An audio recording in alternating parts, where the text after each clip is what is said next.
Assalamualaikum warahmatullahi wabarakatuh. Salam sejahtera dan salam Malaysia aman harmoni.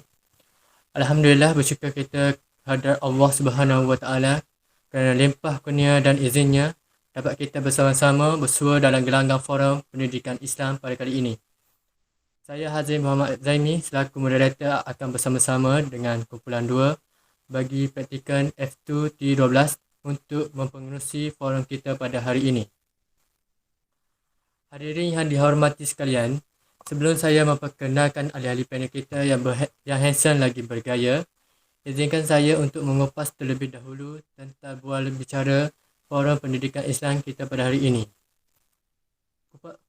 Kupasan forum kita pada pagi ini adalah berkisahkan mengenai tamadun Islam, iaitu konsep tamadun Islam, konsep Al-Falah dan tokoh-tokoh Islam.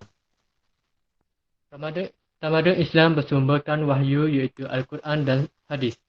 Dan tamadun ini didirikan oleh masyarakat yang digelar dan menggelarkan diri mereka sebagai Muslim. Ini bermakna tamadun Islam didirikan di atas peranan atau kepentingan sesuatu bangsa, budaya atau bersifat kebangsaan semata-mata. Nampaknya terlalu asyik saya berbicara tentang tamadun Islam sehingga terlupa memperkenalkan ahli-ahli panel kita yang sudah tidak sabar melontarkan idea-idea topik kita pada hari ini. Baiklah, sidang hadirin, sebelum tirai forum dibuka untuk menelusuri lebih mendalam mengenai topik perbincangan, marilah kita berkenalan dengan ahli panel kita.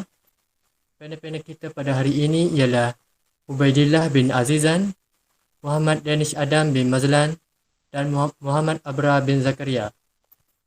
Sidang hadirin dan ahli panel yang dihormati sekalian, izinkan saya untuk membuka tirai pembicaraan kita dengan topik yang pertama yang saya akan ajukan kepada ahli panel pertama, saudara Ubaidillah. Mohon saudara memberikan pendapat tentang konsep tamadun Islam. Terima kasih saudara penerusi Hazim, sidang hadirin dan ahli panel yang dihormati. Sungguh menarik persoalan yang diajukan oleh saudara pengerusi tentang pengenalan tajuk kita pada hari ini, iaitu konsep tamadun Islam. Tamadun Islam telah wujud 1000 tahun dahulu dan banyak ahli falsafah telah menerangkan konsep tamadun Islam. Antaranya ialah menurut Profesor Said Naqib Al-Attas, tamadun Islam membawa satu takrif keadaan kehidupan insan bermasyarakat yang telah mencapai taraf kehalusan tata susila dan kebudayaan yang luhur bagi seluruh masyarakat. Ibnu Khaldun pula menghuraikan maksud peradaban atau tamadun Islam ini sebagai pencapaian manusia yang sudah melebihi keperluan asasi kehidupan sehingga dapat membuka jalan ke arah pemikiran dan penghasilan, daya cipta yang lebih halus dan mempunyai nilai-nilai seni. Dari sudut bahasa Arab, terdapat beberapa istilah yang digunakan dalam konteks tamadun Islam, iaitu Madaniyah, Tamadun, Hadarah dan Umran. Ibnu Khaldun dalam kitabnya Al-Muqaddimah memberi erti Umran sebagai kawasan tanah yang didiami, tinggal menetap, berkembang subur dan maju. Hadarah pula ialah satu daerah, kota, bandar, kampung atau tanah yang diusahakan. Kataan tamadun pula membawa erti memiliki ciri-ciri hidup bandar atau tamadun dari aspek yang akan diterangkan dalam ciri-ciri tamadun nanti. Matlamat tamadun Islam adalah untuk mengeratkan lagi hubungan manusia dengan Allah, manusia dengan manusia dan manusia dengan alam. Manusia dapat mengenal Allah melalui rukun iman yang keenam dan berhubung dengannya melalui rukun Islam yang kelima. Pelaksanaan rukun Islam yang kelima membuktikan ketinggian iman dan daya kegigihan untuk mematuhi, menyembah dan menyerah diri kepada Allah Subhanahu wa taala. Allah Subhanahu wa taala mengatur cara bagaimana manusia itu berinteraksi di antara satu sama lain dalam membentuk keluarga, jiran, masyarakat, negara, ekonomi, kebudayaan dan pendidikan. Pematuhan syarak ini penting bagi pembentukan masyarakat dan tamadun khalifah Allah di bumi kita ini. Kesempurnaan masyarakat hanya dapat disempurnakan dengan adanya tolong-menolong, kerjasama serta perpaduan. Allah menetapkan bagaimana manusia harus bertingkah laku apabila berhadapan dengan alam. Segala yang ada di lautan dan di daratan dijadikan oleh Allah untuk kepentingan dan kebahagiaan manusia. Penerokaan angkasa lepas, cari gali di perut bumi dan lain-lain meningkatkan keimanan kepada Allah dan tamadun Islam ke arah kepentingan hidup manusia sejagat. Seterusnya, saya akan membahas tentang dasar-dasar tamadun Islam. Dasar tamadun Islam yang pertama adalah untuk memelihara agama. Salah satu daripada fitrah semula jadi manusia ialah memikirkan hal-hal ghaib, alam roh dan alam ketuhanan. Oleh kerana fitrah semula jadi manusia itu yang sentiasa hendak beragama, maka Allah Subhanahu Wa Taala telah memberikan kebebasan beragama. Soal memilih agama-agama adalah menjadi hak asasi manusia. Justru itu, seseorang tidak boleh dipaksa atau menggunakan kekerasan untuk mempercayai sesuatu ajaran. Firman Allah Subhanahu Wa Taala yang bermaksud tidak ada paksaan dalam beragama. Surah Al-Baqarah 2 ayat kedua, surah kedua ayat 256. Dasar tamadun Islam yang seterusnya adalah untuk memelihara nyawa. Tamadun Islam juga berinspirasikan untuk menjamin keselamatan setiap nyawa atau jiwa daripada pencerobohan manusia lain. Sebab itulah tamadun Islam melarang pembunuhan sama ada diri sendiri atau orang lain. Sebaliknya, pemeliharaan diri setiap manusia daripada mara bahaya sentiasa digalakkan oleh tamadun Islam daripada sebarang tindakan yang boleh mencederakan fizikal orang lain. Allah Subhanahu Wa Taala menerangkan hal ini dalam ayat terjemahannya. Dan janganlah kamu membunuh bangsamu sendiri. Sesungguhnya Tuhan itu penyayang padamu. Surah An-Nisa, surah keempat, ayat 29. Dasar tamadun Islam yang terakhir yang akan dikupaskan oleh saya adalah untuk memelihara harta. Fitrah semua jadi manusia juga ialah suka untuk mencari harta kekayaan. Justru itulah tamadun Islam menggalakkan manusia untuk mencari kekayaan. Setelah jaminan kebebasan untuk mencari harta benda dengan cara halal diperundangkan, harta yang diusahakan iaitu mestilah halal dari segi cara ia diperoleh, barang yang terlibat dan cara ia dibelanjakan. Untuk memelihara keselamatan harta benda yang menjadi hak milik halal bagi individu, tamadun Islam mengharamkan sebarang bentuk pencurian daripada sekecil-kecil harta seperti jarum sehinggalah sebesar-besarnya. Hal ini diperjelaskan oleh Allah Subhanahu Wa Taala yang bermaksud lelaki dan perempuan yang mencuri, potonglah tangan kedua-duanya sebagai balasan daripada apa yang mereka kerjakan dan sebagai siksaan daripada Allah. Surah Al-Ma'idah, surah kelima, ayat 38. Jadi itu sahajalah daripada saya. Saya serahkan perbicaraan ini kepada moderator. Sekian, terima kasih.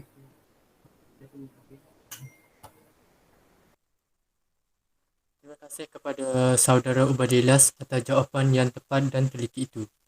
Seterusnya, saya akan teruskan forum ini dengan mengajukan soalan kepada ahli panel kedua kita, iaitu saudara Danish Adam. Mohon saudara memberikan pendapat tentang konsep Al-Falah.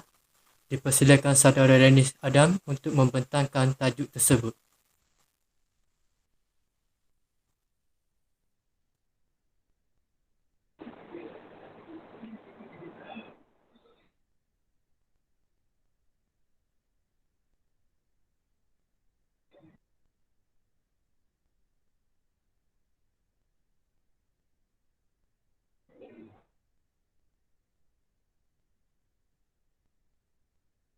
Tadi Falhan berarti keberhasil atau memperoleh apa yang dikehendaki dan kejayaan. Ia juga memberi maksud mengolah, membelah, memecah atau membajak dalam misbah al-fal kejayaan yang dilupakan oleh muazzin hayya 'alal falah, yang membawa maksud marilah ke jalan kelepasan, keselamatan dan kejayaan. Menurut Muhammad Quraisy Shihab, al-falah bererti memperolehi apa yang diinginkan, atau dengan kata lain, kebahagiaan. Kebahagiaan seseorang hanya akan dianggap telah merasakan bahagia sekiranya ia mendapat apa yang diinginkan. Namun, sesuatu yang dianggap sebagai kebahagiaan tidak akan menjadi kebahagiaan, kecuali dengan syarat ia mesti sesuatu yang dihajatkan dan bersesuaian dengan hakikat dan keperluan. Di samping itu, Ahmad Mustafa Al-Maraghi pula menjelaskan bahawa al-muflih pun ialah orang yang berjaya, iaitu orang yang berjaya mendapat apa yang diinginkan selepas berusaha bersungguh-sungguh, seolah-olah wujud perkara baru dan perkara yang tidak akan hilang dari genggamannya. Cara-cara mendapat al-falah menurut Islam ialah hidup manusia di dunia adalah satu ujian daripada Allah SWT. Maka Allah SWT telah menetapkan formula yang tertentu untuk mencapai al-falah dan mengelakkan daripada al-khusran dalam kehidupan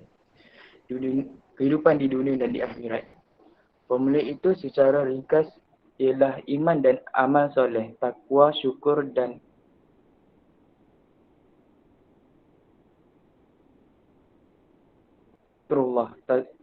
zikrullah dan taat. Perkara yang ingin ditekankan oleh iman dan amal soleh, sebagaimana yang telah dijelaskan sebelum ini, bahawa umat Islam sejak awal kelahiran lagi dituntut untuk mencapai al-falah. Seruan tersebut diulang-ulang melalui azan dan iqamah seruan hayya 'alal falah, marilah kita menuju kemenangan, yang dilakukan telah terlebih dahulu diikut dengan seruan imam dan amal soleh yang menjadi syarat paling asas untuk mencapai al-falah. Maksud iman di dalam konteks ini ialah pengistirahan atau pengakuan bahawa tiada Tuhan yang disembah selain Allah dan Muhammad adalah Rasulullah. Serta pengistirahan keimanan tersebut mestilah disertai dengan amalan soleh, iaitu mengerjakan sembahyang.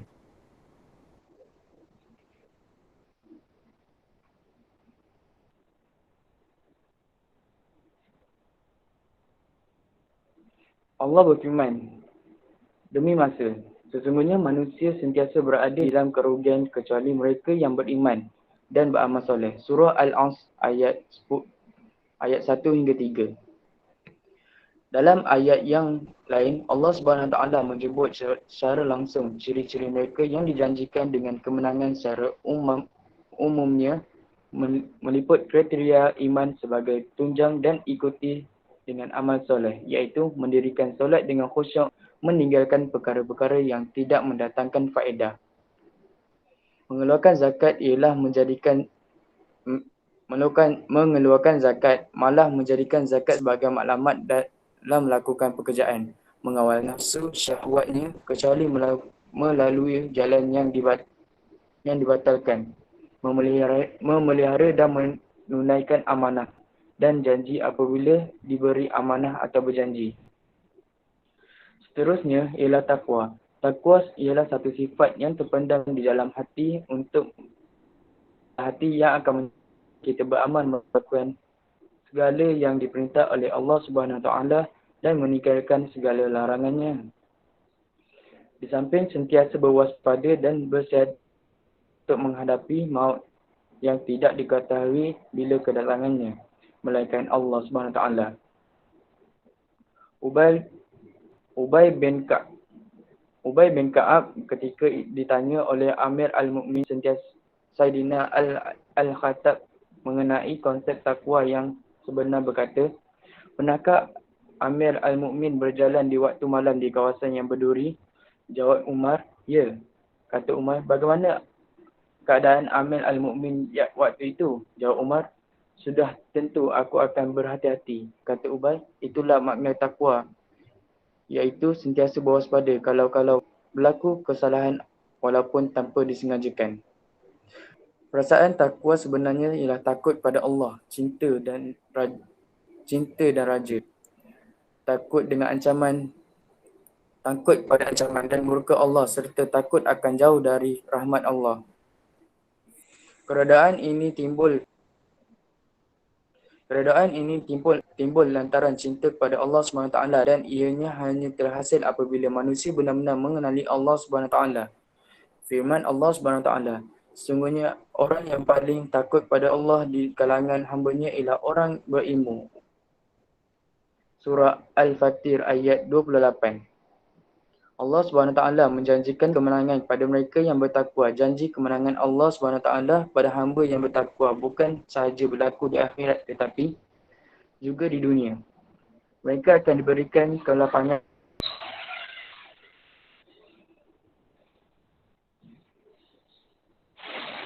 Boleh cut tak? Ulang-ulang. Tutuplah.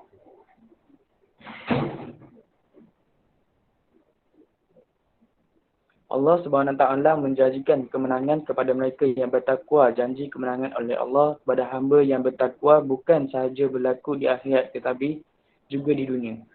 Mereka akan diberikan kelapangan dalam hidup, diberi jalan keluar untuk menghadapi sesuatu masalah dan kebuntuan serta dimurahkan rezeki yang mana kadang-kadang datangnya dari jalan yang tidak disangka-sangka oleh akal pemikiran manusia. Sebaliknya, ancaman Allah berlaku ke atas manusia apabila manusia kufur dan tidak mahu bertakwa kepada Allah SWT. Sebagaimana firman-Nya, jika sekiranya penduduk negeri itu beriman dan bertakwa, pastilah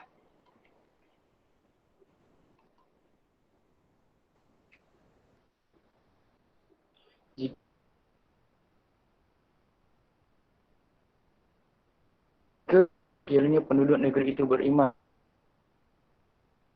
kepada mereka keberkatan dari langit dan bumi tetapi mereka yang telah mereka lakukan. Surah Al-A'raf ayat 96.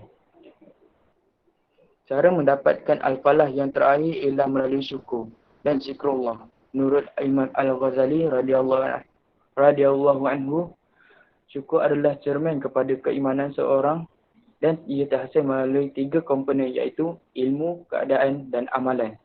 Ilmu ialah mengenal segala nikmat pemberian. Keadaan ini suka dan terhadap nikmat tersebut. Amalan pula ialah menggunakan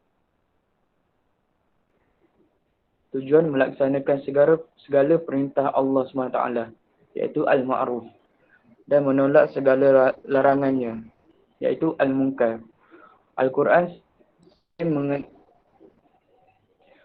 sering menggandingkan syukur dengan zikrullah kerana syukur menjadi tanda zikrullah dan hanya mereka yang zikrullah sahaja yang tahu bersyukur. Firman Allah SWT, maka ingatlah aku nescaya aku mengingatimu dan bersyukurlah atas nikmatku dan jangan sekali kamu kufur. Surah Al-Baqarah ayat 152. Allah menjanjikan kebaikan bagi mereka yang bersyukur dan mengancam dengan azab yang pedih bagi mereka yang tidak mahu bersyukur. Itu sahaja perkongsian ilmu daripada saya. Saya serahkan kembali kepada saudari moderator untuk meneruskan forum kita pada hari ini. Sekian, terima kasih. Okay, terima kasih kepada saudara Danish Adam atas jawapan yang diberikan. Seterusnya, saya akan meneruskan forum ini dengan mengajukan soalan kepada ahli panel ketiga kita pada hari ini, iaitu saudara Abra. Mohon saudara memberikan pendapat tentang tajuk seterusnya, iaitu tokoh-tokoh Islam. Dipersilakan panel ketiga kita untuk membentangkan tajuk tersebut. Assalamualaikum, nama saya Muhammad Abra bin Zakaria. Saya akan menjelaskan latar belakang, personaliti dan sumbangan beberapa tokoh dalam pembangunan Islam. Tokoh pertama ialah Syekh Dr. Idris Al-Marbawi. Nama penuh beliau ialah Muhammad Idris bin Abdul Rauf Al-Marbawi Al-Azhari. Gelaran Al-Marbawi yang terdapat pada namanya adalah bersempena dengan nama kampung asal keluarganya di Lubuk Merbau. yang terletak dalam daerah Kuala Kangsar, Perak. Manakala Al-Zahari pula merujuk kepada Universiti Al-Azhar di Mesir, tempat beliau menimba ilmu dalam bidang pengajian Islam. Al-Marbawi dilahirkan pada 28 Zulkaidah 1313 Hijrah bersamaan 12 Mei tahun 1896 di kampung Masfahlah, Mekah Mukarramah. Syekh Al-Marbawi tinggal dan membesar di Mekah sehinggalah tahun 1902 Masihi, iaitu ketika beliau berumur 10 tahun. Beliau adalah seorang tokoh ilmuwan yang warak dan amat mementingkan hubungan kekeluargaan. Orang ramai yang mengenali beliau ternyata amat menyenangi dan menghormatinya. Kepribadian mulia di samping ketajaman fikiran walaupun telah berusia 90-an merupakan aset beliau yang amat berharga. Beliau seorang yang sangat tawaduk walaupun kealimannya tidak disangkal lagi oleh masyarakat sekelilingnya. Tidak sesekali beliau membangga diri walaupun ilmu memenuhi di dada dari segi kefahamannya dalam bahasa Arab. Syekh Idris Al-Marbawi tidak terlepas daripada menyumbangkan tenaga dan buah fikiran beliau dalam menghasilkan beberapa kitab dalam pelbagai bidang ilmu yang sehingga kini masih dijadikan rujukan orang ramai. Antara kitab hadis terkenal milik beliau ialah kitab Bahr Al-Madi dan Kamus Bahasa Arab Melayu yang dikenali sebagai Kamus Al-Marbawi. Sepanjang penglibatan beliau dalam bidang keilmuan, Al-Marbawi telah menghasilkan pelbagai jenis karya seperti kamus, kitab-kitab tafsir, kitab-kitab hadis dan buku-buku berkaitan bidang fiqh dan tasawuf. Karya-karya yang beliau hasilkan melebihi 20 buah karya. Contoh karya beliau adalah Kamus Al-Marbawi, Kitab Bahrul Mazi, Tafsir Quran Al-Marbawi, Tafsir Surah Yasin, Tafsir Nurul Yakin, Tafsir Fathul Qadir, Kitab Bulughul Maram, Kitab Jami'ul Ulum Usulul Islam, Nizamul Hayyah, Mu'jamul Kainat, Pak Jilid dan lain-lain. Seterusnya, Dr. Yusuf Al-Qaradawi. Dr. Yusuf Al-Qaradawi ialah seorang tokoh ulama yang terkenal dalam abad ini. Beliau merupakan seorang pemikir, sarjana dan intelek kontemporari yang tidak asing lagi di dunia Islam. Beliau dilahirkan di desa Syafat Al-Turab, Mahallah Al-Kubra, negeri Warbiyah, Mesir pada 9 September 1926 bersamaan 1344 Hijrah. Nama penuhnya ialah Yusuf bin Abdullah bin Ali bin Yusuf. Al-Qaradawi merupakan nama keluarganya. Nama ini diambil dari sebuah daerah yang bernama Al-Qaradah dan dinisbahkan kepada keturunannya. Yusuf Qaradawi dikenali sebagai ulama dan pemikir Islam yang unik sekaligus istimewa. Keunikan dan keistimewaannya tidak lain dan tidak bukan memiliki cara atau metodologi khas dalam menyampaikan risalah Islam. Antara metodologinya itulah dia mudah diterima di kalangan dunia barat sebagai seorang pemikir yang selalu menampilkan Islam secara ramah, santun dan moderat. Sumbangan tokoh Yusuf Al-Qaradawi adalah seorang profesor yang diiktiraf sebagai pemikir Islam dan ulama kontemporari. Ini adalah kerana beliau banyak memberi sumbangan dalam bidang fiqh, usul fiqh, dakwah Islamiyah, gerakan Islam, ekonomi, sastra dan pemikiran. Selain daripada itu, beliau juga terkenal sebagai ulama yang membawa metodologi pemikiran yang unik dan agak berbeza daripada sarjana Islam moden yang lain. Pendekatan wasatiyahnya membuatkan pendapat beliau mudah diterima dan berdasarkan pendekatan ini, Beliau mampu menulis ratusan buku dan berbagai bidang ilmu Islam yang tersebar di seluruh dunia. Pemikiran Yusuf Al-Qaradawi dalam bidang fiqh juga dapat dilihat melalui karyanya tentang permasalahan fiqh, persoalan isu semasa umat Islam, keperluan kepada ijtihad kontemporari dan persoalan mengenai fatwa. Seterusnya, tugas beliau sebagai public intellectual menyebabkan beliau banyak menghabiskan masa bersama dengan masyarakat. Beliau sering memberi kuliah dan khutbah di masjid, menjadi imam, menjadi pengetua mahad agama dan pengasas kuliah pendidikan dan pengajian Islam di universiti. Antara sumbangan beliau dari sudut pendidikan ialah beliau telah menentukan isi kandungan dan sukatan pengajian pendidikan di Qatar. Selain itu, beliau turut menyumbang dalam penghasilan lebih daripada 120 buah buku dalam pelbagai bidang seperti akidah, sumber hukum Islam iaitu Al-Quran dan Al-Sunnah, usul al-fiqh, bidang ibadat, al-ehwal wanita dan kekeluargaan, kemasyarakatan, ekonomi, kewangan, perubatan, politik dan pemerintahan walaupun beliau teramat sibuk dengan jadual harian.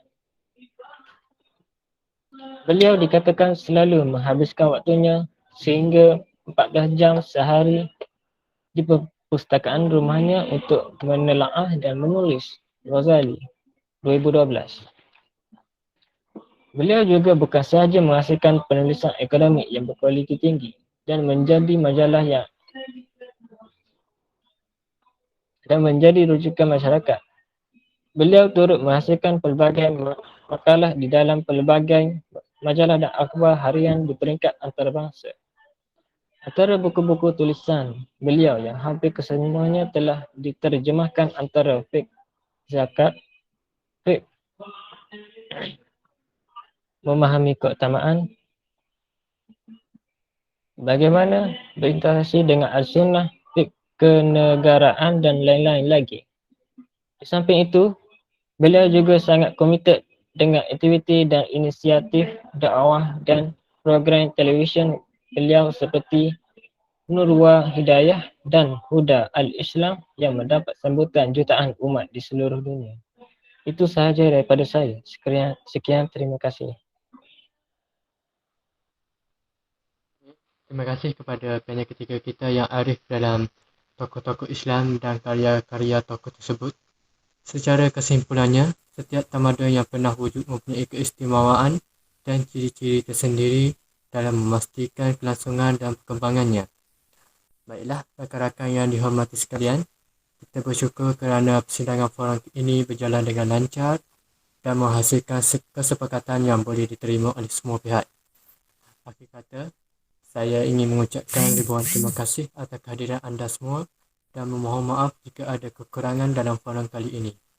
Semoga apa yang kita bincangkan hari ini mendapat berkah dari Allah Subhanahu Wa Taala. Wassalamualaikum warahmatullahi wabarakatuh.